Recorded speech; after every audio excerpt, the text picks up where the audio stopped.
Craig, were you there the day that it was Ken Suzy from Unearth? He was about to give his pick to a really hot blonde. And I walked up to him and was like, Ken, I will suck your dick for that pick right now. And he was like, and he like jokingly was like, all right, let's do this. You know, sort of like, and it was funny. Like that's exactly how I got this Azalea dying pick. Yeah.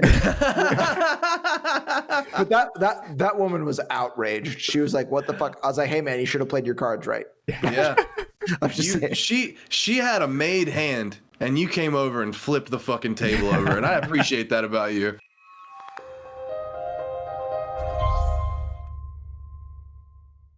Hey, what's up, folks?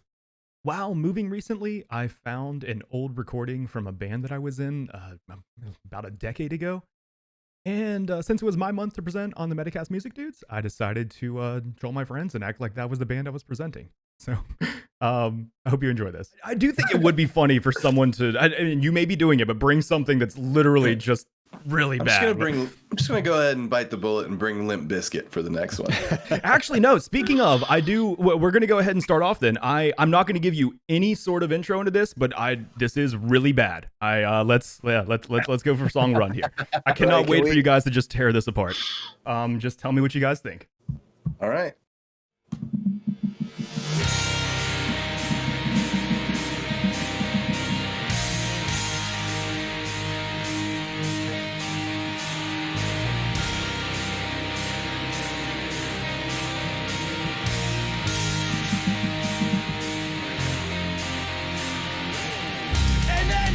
Come to the lies in your head, delusions of deserving this life that you led. With no mercy shown, we offer compassion instead. May you be in heaven half an hour before the devil knows you're dead.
Breakdown.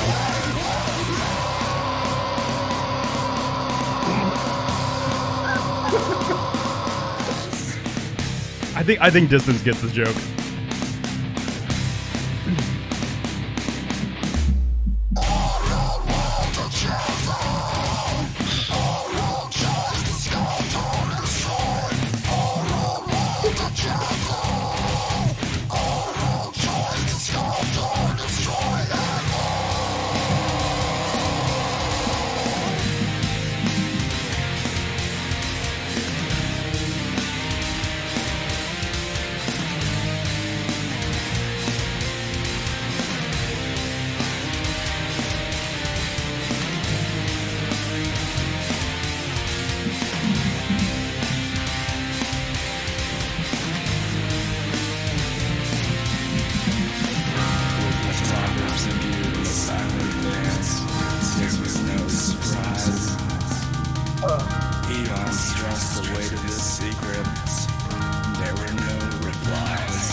All right. So what did you guys feel about song number 1?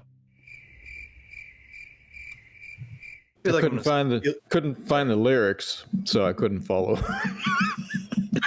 Okay. Well, like the lyrics would like we were able to judge all of ENCORE without having the lyrics in front of us. I guess a lot of how I looked at lyrics or vocals when I was doing metal vocals was like I almost considered myself more of a percussive element. It's like a lot of the melodies being carried by the guitars. Like, of course, like, the screams do change pitch and everything, but it's more like about accenting like percussion rather than it like, oh, I need these the lyrics to be clearly heard or whatever. But yeah, I remember you saying that when we played together, and it's funny because I actually use that as an argument when people are like, they're like, that's not musical. I'm like, you're right, it's not. It's rhythmic. Yeah. And I'd be like, yeah, like I played this guy that he considered that a way to accent certain like beats, certain parts of the measure to create like, and that like Chris Barnes from Cannibal Corpse, that whole growling thing came from is he was trying to make himself sound as much like a distorted guitar as possible. Well, all right. So, but I mean, we feel really stupid when you tell me who that is. I don't know who it is. The singing vocals sounded like Chiodos to me. I was gonna say, but the rest of it didn't. I mean, it was just straight up like 2002 like metalcore cheese. Yeah, like, I feel like I was in one of my buddy's Jeeps in high school for sure. Every meme, like, I knew exactly where I was supposed to hear the guy say like, let me see a circle pit, and like I even did the little circle pit thing, like, and then I was biting my tongue to not do a mosh call during the build up to the breakdown. Right. Well, the thing like where the only thing you could understand the vocalist saying was the F word. Like, you fucking motherfucker! And like all of a sudden there's guys fighting invisible ninjas. Like so you guys said, oh, go ahead. It reminded me of us being in high school, really, in a good way. You guys said the singing vocalist reminded you some of Chiodos. The screaming vocalist didn't sound familiar at all. You can't place him from any band. It did sound familiar. Like too familiar. That splatty kind of sound he had. It was like, Craig, like when a brass player is playing louder than they can. Yes. Like that screaming sounded like that blah blah blah noise. Yep. Yeah. Like it's. Okay, I know it's not the guy from Atreyu, but it sounded a lot like him. Okay. I can't believe that you guys don't. John, do you have any idea who the vocalist was? Is it a Static Lullaby? No, it sounds like somebody I've heard. It sounds like it's a guy you have all heard quite a lot. I don't want you to tell me because I feel like I know. But he's speaking to you right now. That was my old band. I was about to say, was it you? Yes. I really was about to say that because I recognize like you. Well, like okay. Fun fact. So I played kind of in a garage band with Ty when we were younger, and like at the time you had very harmful vocal technique, and none of us knew how to make it any better. Yep. This motherfucker would have a handful of Tylenol at every band practice. Like he'd have a headache and all kinds of shit. It's like, hey man, that's sacrificing for your craft. So, okay. Wow. I just realized that right before you said that. It's like you recorded that in high school. No, that was after high school. That was a band that I was in called Fear the United. That probably would have been in like 2010, 2011. Honestly, I don't even remember what year that would have been. But no, that was one track we did. I was kind of proud of the lyrics of that song, but yeah, like, ended up getting removed from that band for not being good enough on vocals. So that was the joke. It's like, hopefully you guys are going to tear apart the vocals, but you guys didn't do it. But the vocals are some of the best parts of the song. I mean, do you guys remember the band Hope's Fall? Oh yeah. Oh yeah. Like the reason why I loved them so much was because their vocalist sounded like he was dying in every song. Like I liked that. I like it when the vocals sound like painful. Like I like it when someone screams. I like the dude from The Used. That guy used to like throw up after shows. During. It reminded me of like a cross between Hope's Fall and maybe like Killswitch. Both guitarists were huge Killswitch fans. So that is like their main inspiration was that is definitely Killswitch. I enjoyed it. Yeah, like you all the way the- you introed it, you were like, "Oh, it's gonna be horrible. You're gonna tear it apart." And I was like, I was waiting for the moment that I was gonna be like, garbage, but it was good. the layered screams were really cool. Thank Like you. where you layered like some of the growlier stuff with the kind of I don't know what to call it, generic metal, the Yeah. Lamb of God style. Just my mids. And then- yeah. and then like the eek kind of. So they kicked you out of the band. Did you guys have like a big knockdown, drag out fight? No, it was just like a text message basically, and then Fuck my girlfriend, bro, and you drank all the beer in the green room. Get out. Get out. I ended up re-meeting the drummer years later at the gym when we were both really into lifting weights, and he got huge. He got into like actual like bodybuilding and powerlifting and everything. Like he was a really strong dude. But yeah, it was cool. Like we became friends again later and everything. But like I found that so moving. I mean, as you guys can see, I am in a new background. I moved recently, and while grabbing stuff from my storage space, I found our old recordings. I was like, oh shit, I'm totally gonna make you guys listen to this, and that's why I didn't want to introduce it at all. Like because that was a cool track though. When you introed it and you were like, oh, you guys are gonna hate this, I was like, oh, good, something to hate. I'm ready. And I was listening intently, waiting for there to be something for me to shit on, but like it was great. I liked it. It does honestly make me feel a little better that it wasn't like I was expecting to hear like, man, the drums and guitar and bass are really cool, but like, yeah, that vocalist is just not doing it for me. Like that was really what I expected to hear from you guys. But that's the vocals were probably the most impressive thing about it, if I'm being completely candid. I mean, the guitar was nice, but it wasn't like mind blowing. The drums were nice, but they weren't mind blowing. The vocal was, in my opinion, the best thing, the most appealing thing about the song. Keeping that part. The recording quality was like on par for like most of the music then, and the breakdowns were breakdowns. I mean, the only thing that was particularly cool about the vocals was the layering. Yeah.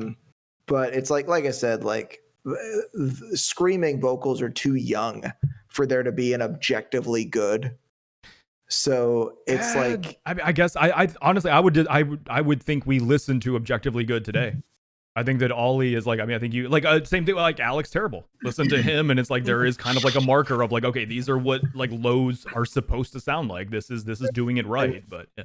And it's the same as anything else. Some people just genetically are predisposed. Like Alex Terrible his fucking neck is huge. True. Same thing with Corey Taylor. Like they have genetics on their side for it. Ollie, I think, is just really well practiced. Yeah. And I mean, same for you. Like, I mean, I think that like what you have available, I think you did a good job with it. I'm not gonna like.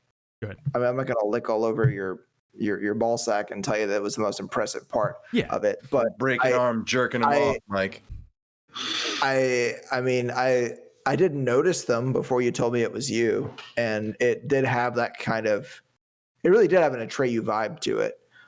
Who is doing the singing vocals though? That was our the guitarist Larry. Oh, yep. He was a good singer.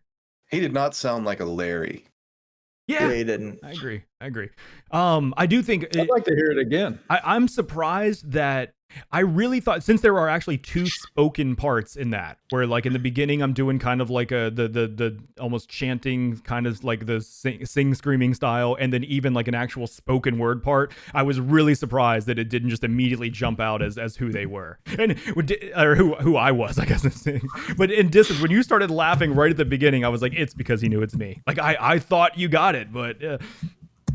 I had a feeling, but I thought.